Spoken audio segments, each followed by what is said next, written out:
Hey everyone, I'm so excited to bring you a military service member today that is going to share all the expertise that you could ever want for learning about serving in the military.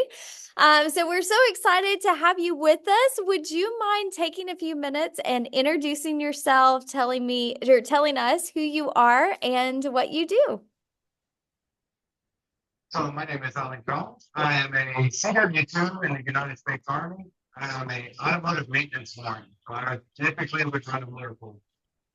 Awesome. So could you explain a little bit about what your daily activities look like? I'm sure every day is different for you, but could you kind of give us an idea of what you do from day to day?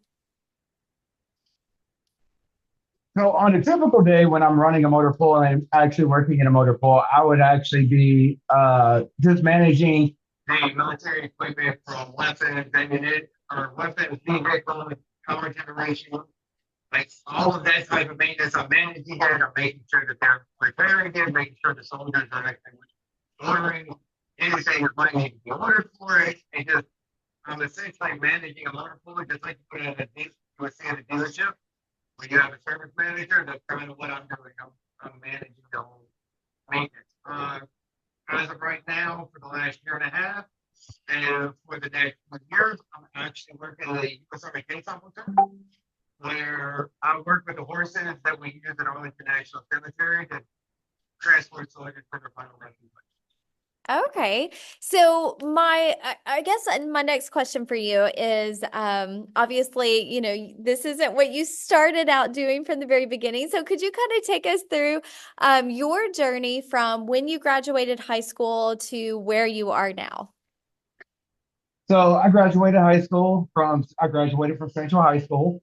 Um, uh, May of 2004, uh, I, my wife and I got married in June of that year, and then in July I left basic training. Um, Graduated basic in September. Went to my advanced individual training where I became a 63 Bravo at the time with light wheel vehicle care. And through AIT, I graduated in December after passing all those requirements. And then I went off to Fort Hood, Texas.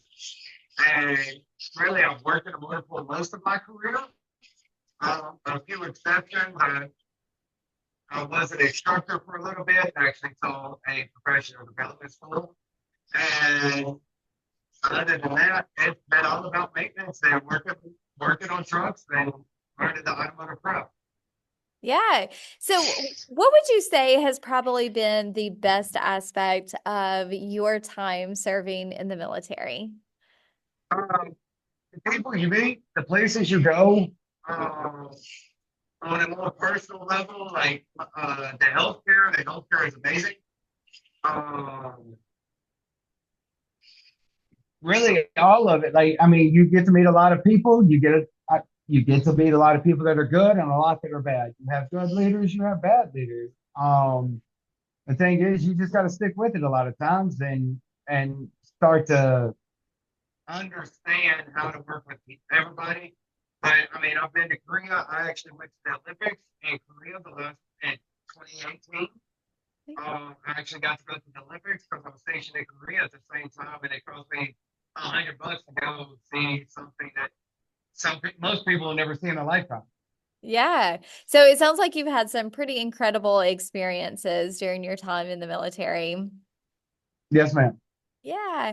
So, of course, with anything, along with the benefits, there's going to be things that are challenging with any job. But could you kind of walk us through what has been the most challenging aspect of serving in the military?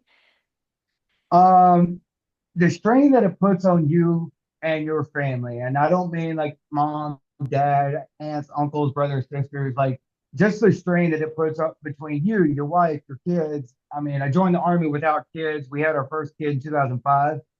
He was a week old, or he was born November the 4th. Actually, today he turned 19, and uh, he was a week old, and I left for Iraq the first time. So November the 11th of 2005, I was actually on a plane going to Iraq. So that puts a strain on your family, your marriage, your relationship, I mean, when I tell people I've been married for 20 years, they ask me how I've been married for 20 years. And I like the average leader has two, three divorces by now. So it, it does take a huge toll. Yeah, I can imagine that would be very difficult, but it sounds like you've had a very rewarding career throughout your time in the military. Another question I have for you is, we talked a little bit about the benefits, but are there special skills or maybe special education or training that you've been able to get that, had you not joined the military, you wouldn't have had the opportunity to do so?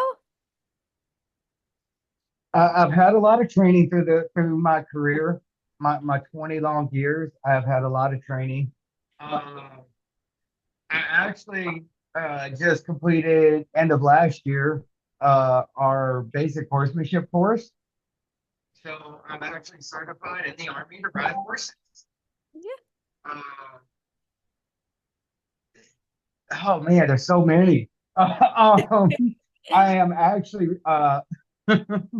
you do get as a mechanic, you get federally licensed on AC refrigeration for automotive. So you actually get the 609 certifications. Uh, Other things they offer, I mean, education is limitless. Like you're only bound by yourself. You get, what is it? I forget how many hours free a year.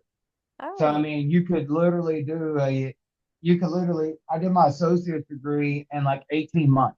oh wow. Yeah. And didn't pay anything out of pocket. Everything was covered by either FAFSA or the Army, my tuition assistance with Army. Um, so civilian education it's really limitless. There's a lot of people that have joined the Army for 3, 4, 5 years, or reserves for 3, 4, 5 years, and then they'll get their schooling paid for, and then they'll turn around and come back in active duty as an officer or warrant or things like that. Yeah. So, what would you say if there's students out there listening that may be interested in joining the military? What advice do you have for them? You will stop. The only person that will stop you from succeeding in the military is yourself. Uh, it's one of the few jobs that will tell you where to be, when to be there, and what uniform to wear, and they give you the uniform to wear. Yeah. I mean, if you can remotely follow directions, you will succeed in the Army. If you can't follow directions, and you're probably not going to succeed. Um, don't get homesick. And take advantage of everything you have. A lot of soldiers, they get homesick, especially new soldiers. They'll get homesick and they'll get down, they'll get to feeling bad about themselves, and then they, turn into not so great of soldiers. So, don't make the most of what you have and the opportunities that you're given. If you want to join the Army, keep keep your motivation in mind and your what you want. I mean, originally I joined the Army. I didn't want to go into, factory work or sheet metal working or anything there around Florence. Okay? You just don't have a guaranteed job per se unless you want to travel all the time. Well, I mean, I'm not deployed. The last time I went overseas was 2018, and I haven't went overseas yet since. So, like, I've been with my family this entire time. So, there's benefits to it. You just got to keep it in mind and keep your goals in mind and what you want out of life in mind. And the Army has been great. I can retire.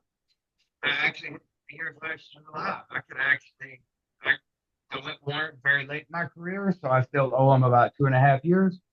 But I can retire in 2.5 years, and I mean my paychecks are over $10,000 a month before taxes. I make good money for what little bit I do. Mm-hmm. That's awesome. And I so much appreciate you sharing your experience with students. I know there's a lot of different career opportunities in the military. A lot of times students think that if they join the military, they have to be in infantry. But I love that you shared your career path. Are there other career opportunities that maybe surprised you or that you didn't know about before joining that you could share? There are too many to list. I mean, honestly, there's a job for anyone. Like anyone who wants, like there is any job you can think of in the civilian world, more than likely ties you something in the military. I mean, we have vet techs, we have food inspectors, we have um trying to think of some of the oddball ones like dental assistant, there's nurses, there's x-ray techs, there's lab techs, like anything you can think of in the hospital. I mean, have it in the respiratory. Uh, else, moving outside of that, I mean, you have uh, the legal assistants. Yeah, the little assistants for the lawyers. Like we have them in the army. We have human resource specialists. We have supply. We have. Uh, there's so many options out there. I mean, into the crazy stuff. I mean, you have helicopter mechanics. You have helicopter crew chiefs. You have CID, military police, dog handlers. Yeah. There's so many. Like every civilian job almost equates to the army. Yeah. Yeah. I love that. And that's something that's really eye-opening. And so thank you for sharing. Is there any other words of wisdom you would like to tell high school students? Maybe something that you wish you would have known when you were in high school before we wrap up? Don't settle. Go to the recruiter, talk to the recruiter, but don't settle for something if you're not able to get what you want. Hey, tell her to wait 6 months. When they need you, they'll find what you want. Yeah, I love it.